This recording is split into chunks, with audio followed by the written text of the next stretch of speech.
আমাৰ মিডিয়াৰ সতীৰ্থসকল, মই ডক্টৰ শ্যামল শইকীয়া, মই চেয়াৰপাৰ্চন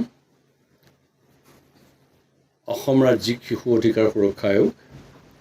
মোৰ লগত আছে সোঁফালে শ্ৰীমতী জানকী খাউন, তেখেত সন্মানীয় মেম্বাৰ ASCPCR, আৰু SP চাহাব আছে হোজাই, এডিশ্যনেল SP চাহাব এইখিনি, আৰু ঋষিকান্তজী ADC মেম সকলো আছে। আমি আজি ইয়াত বহুদিনৰ মূৰত, যোৱা বছৰ আমি আহিছিলোঁ, বহুদিনৰ মূৰত আমি চাইল্ডৰ বিভিন্ন সমস্যা লৈ পেলাই আমি ইয়ালৈ আহিছিলোঁ। শিশুৰ অধিকাৰৰ ক্ষেত্ৰত আমাৰ যিখিনি দায়িত্ব আৰু কৰ্তব্য, তাৰ ক্ষেত্ৰত আমি আজি খুব সুন্দৰকৈ এখন আলোচনা কৰিলোঁ ইয়াত।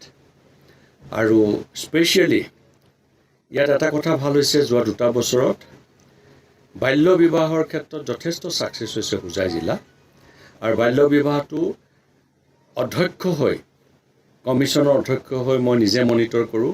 কাৰণ আপোনালোকে জানে যে মাননীয় অসমৰ মুখ্যমন্ত্ৰী ডক্টৰ হিমন্ত বিশ্ব শৰ্মা দেৱে অসমক চাইল্ড মেৰেজ মুক্ত, বাল্য বিবাহ মুক্ত ৰাজ্য হিচাপে ভাৰতবৰ্ষত স্বীকৃতি দিবলৈ প্ৰতিশ্ৰুতিবদ্ধ হৈছিলে।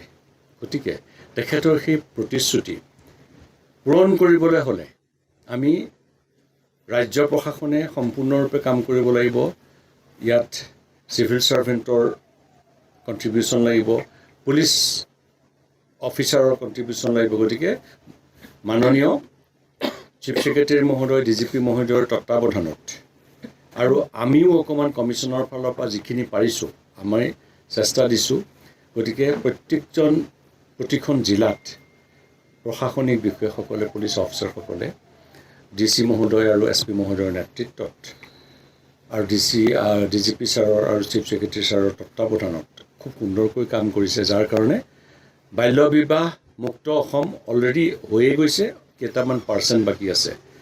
ভাৰতবৰ্ষৰ য'তেই যাওঁ, সুপ্ৰিম কোৰ্টত ৰিকগনিশ্যন পাইছে অসমে, যোৱা বছৰ তাত আলোচনা হৈছে সুপ্ৰিম কোৰ্টত, আৰু তেনেকৈ নেশ্যনেল কমিশ্যনত বিভিন্ন জেগাত। মই স্পেচিয়েলি য'তেই অসমৰ বাহিৰত গৈছোঁ, সকলোৱে মাননীয় মুখ্যমন্ত্ৰী মহোদয়ক প্ৰশংসা কৰে।